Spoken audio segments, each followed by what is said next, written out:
سب سے پہلے اس کو کہا میاں پیسے چاہیے وہ کہندا ہو کل ہی منڈا ٹوریا ہے کدے تو پرسوں 10 داتے لب جانے سن۔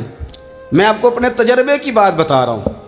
جن لوگوں کا خیال ہوتا ہے نا کہ آپ سٹارٹ کریں فلانا کام، ہم آپ کے ساتھ ہیں، اللہ کا ہی کوئی نظام ہے، وہ بالکل بھی نہیں ساتھ ہوتے۔ لیکن ایسا نہیں ہے کہ کوئی ساتھ نہیں ہوتا، اللہ تعالیٰ بڑے اسباب پیدا کرتا ہے، وہاں سے دیتا ہے جہاں سے گمان بھی۔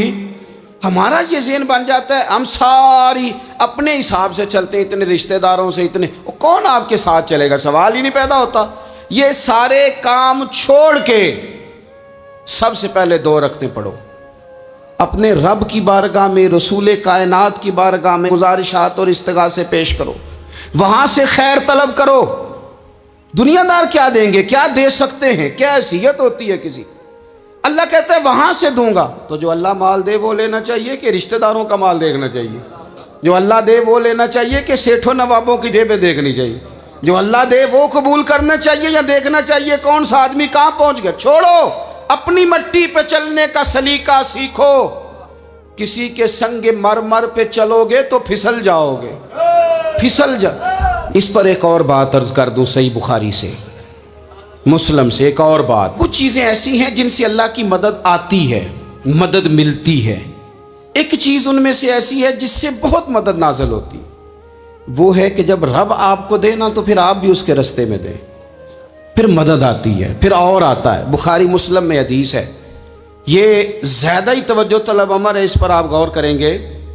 حضرت ابو ہریرہ فرماتے ہیں کہ نبی پاک علیہ السلام نے فرمایا ایک شخص نے بادلوں کے اندر سے آواز سنی کہ فلاں آدمی کا کھیت اور باغ خشک ہو گیا ہے، وہاں برسو اور اس کے کھیت کو سیراب کرو۔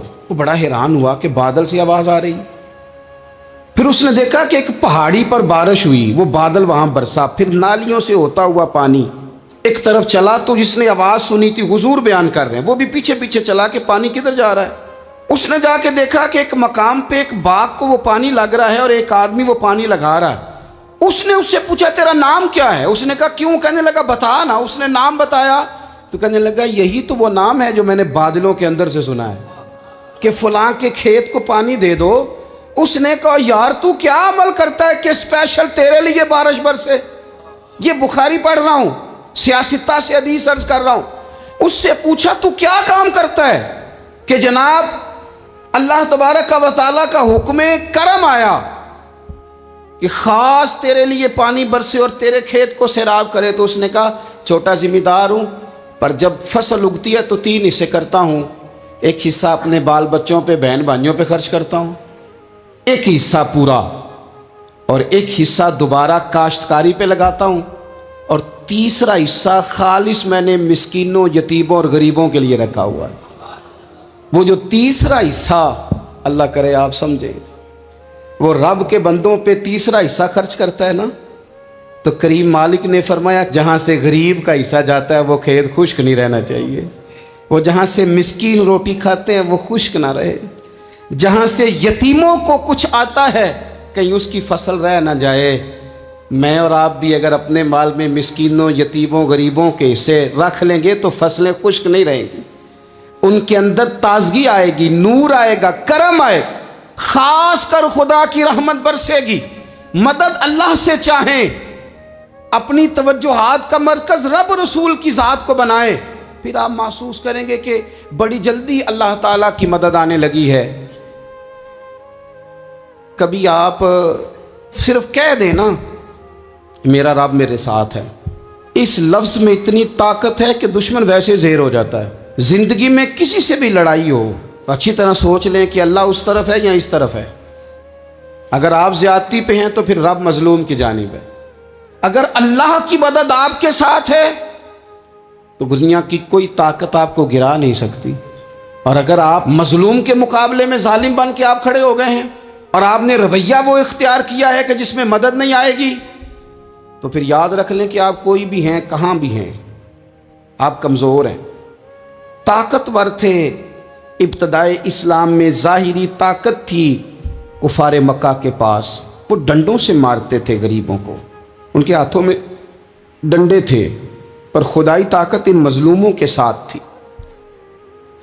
صاحب زرقانی نے لکھا ہے حضرت زنیرہ رضی اللہ تعالیٰ عنہ ایک لونڈی ہیں، غریب ہیں، ماڑے دا کی کام محمد نس جانا یا رونا، غریب سادی بی بی اور لونڈی کنیزہ، ایک مشرک کی کنیزہ تھی، انہوں نے کلمہ پڑھ لیا، وہ ڈنڈوں سے مارتا، دروں سے مارتا، تکلیف دیتا۔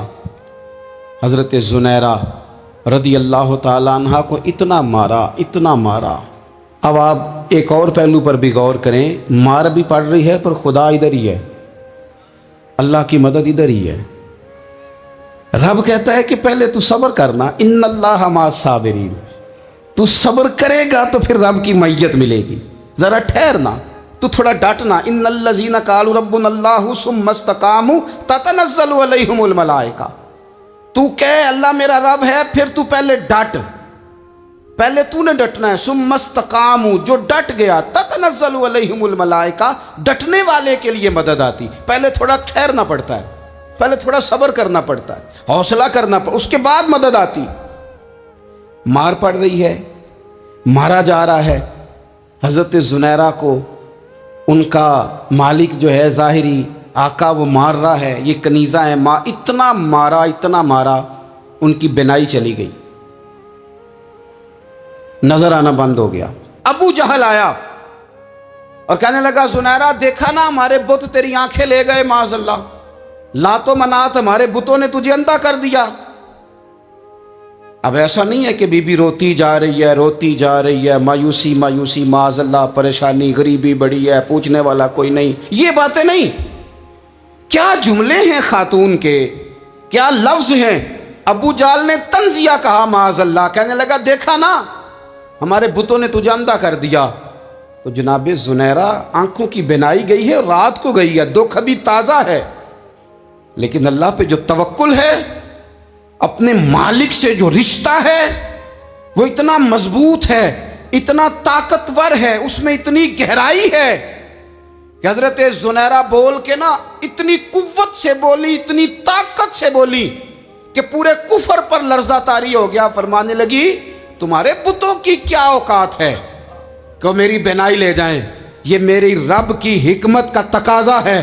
جب تک اس نے چاہا زنیرہ دیکھتی رہی، اور جب اس نے چاہا زنیرہ کی آنکھوں کی بینائی چلی گئی، اور اگر وہ چاہے گا نا تو بینائی واپس بھی کر دے گا۔ اگر ہو ذوق یقین پیدا تو کٹ جاتی ہیں زنجیریں، اگر وہ چاہے گا تو بینائی آ بھی جائے گی۔ حضرت زنیرہ نے رات کو یہ لفظ کہے، ابو جہل اور سارے کفار ڈر کے سن کے چلے گئے، آپ اطمینان سے آ کے بستر پہ سوئی۔ جب سویرے اٹھی تو اللہ نے آنکھوں کی روشنی واپس کر دی تھی، آنکھوں کی۔ اب چھڑی پکڑی ہے، بازاروں میں گھومتی ہیں، کہتی ہیں بلاؤ کدھر ہے تمہارے نات و منات، دیکھو میرے رب نے روشنی واپس کر دی، آ کر میرے ساتھ ادھر آ، ستمگر ہنر آزمائیں، تو تیر آزما ہم جگر آزمائیں۔ بیمار لوگوں یاد رکھو، کہہ دیا ڈاکٹر نے کہ تو بڑا بیمار ہے، تو بڑا کمزور ہے، یہ ہو گیا وہ ہو گیا، تو ڈاکٹر اپنے علم کے مطابق بات کر رہا ہے، ہوگا تو وہ جو میرا رب چاہے گا۔ کمزور ہو جانا، پریشان ہو جانا، تکلیف میں آ جانا، پتہ نہیں بات ہو گئی ہے تو جانے کیا ہو جائے گا۔ اپنی زندگی کے اندر اپنے رب سے رشتہ مضبوط کریں، رسول کائنات سے رشتہ مضبوط کریں، اللہ والوں سے رشتہ مضبوط کریں۔ حضرت زنیرہ نے پیغام دیا کہ زندگی میں جو جینا چاہتے ہیں تو وہ رب کا نام لے کے جی سکتے ہیں، جو اپنی زندگی میں خوشیاں دیکھنا چاہتے ہیں تو رسول اللہ کے نام پر خوشیاں دیکھی جا سکتی ہیں۔ توکل کی بنیاد پر بندہ خوشیاں لے سکتا ہے، اور اگر انسان میں توکل نہیں ہے تو پھر وہ اس کالے جادو سے بھی ڈر رہا ہے، وہ نیلے سے بھی ڈر رہا ہے، وہ پیلے سے بھی ڈر رہا ہے، وہ فلانے سے بھی ڈر رہا ہے، وہ میرے خلاف فلانا رشتہ دار سازش کر رہا ہے تو ڈر رہا ہے، فلانا میرے بارے میں یہ کر رہا ہے تو ڈر رہا ہے، وہ پتہ نہیں دنیا ادھر ہو جائے گی تو کیا ہو جائے گا، اٹھ باندھ کمر کیوں ڈرتا ہے، پھر دیکھ خدا کیا کرتا ہے۔ تو اس ساری گفتگو کا نچوڑ آپ کو یہ عرض کیا ہے، سب سے پہلے تو یہ کہ میدانوں میں مدد بھی اللہ کی، رزق میں مدد بھی اللہ کی، فصلیں خشک ہوں تو مدد پھر بھی اللہ کرے، تو پھر ساری مدد، اور اگر انسان بیمار ہو تو پھر بھی مدد اللہ کی۔ تو اپنے اللہ کی جانب توجہ کو بڑھائیں، آپ اللہ سے مدد کے سوالی بنیں۔ ترمذی کی ایک حدیث ہے، میں آپ کو زندگی کا تجربہ بتاتا ہوں کہ جب میں بڑا پریشان ہوتا ہوں تو یہ والی روایت کھول لیتا ہوں، مزہ دیتی ہے۔ میرے نبی پاک علیہ السلام نے فرمایا اپنے دکھ سیٹھوں نوابوں کو نہ کہنا، مالداروں کا نہ کہنا، ورنہ اللہ تمہیں کبھی غنی نہیں کرے گا۔ فرمایا اپنے دکھ اپنے رب کی بارگاہ میں عرض کرنا، جلدی کرے یا دیر سے کرے اللہ تمہیں لوگوں سے بے نیاز کر دے گا، اللہ تمہیں غنی کر دے گا۔ رات کو بیٹھو نہ اس کی بارگاہ میں، اسے دکھڑے سناؤ، چھوٹی چھوٹی باتیں۔ حضور نے فرمایا نمک بھی مانگو تو رب سے مانگو، چھوٹی چھوٹی بات سے شروع کرو نا۔ جب بندہ شروع کرتا ہے نا چھوٹی چھوٹی چیزیں تو بڑی ساری چیزیں یہ اس طرح ہوتا ہے جیسے بندہ رب سے گفتگو کر رہا ہے، مالک مجھے یہ چاہیے، مالک میں یہاں کمزور ہوں، اللہ میں یہاں پریشان ہوں۔ آپ یہ کر کے تو دیکھیں، لمبی لمبی دعائیں مانگ کے تو دیکھیں، اس کے حضور جڑ کے تو دیکھیں، آپ دیکھیں گے راحت کتنی ہے، سکون کتنا ہے۔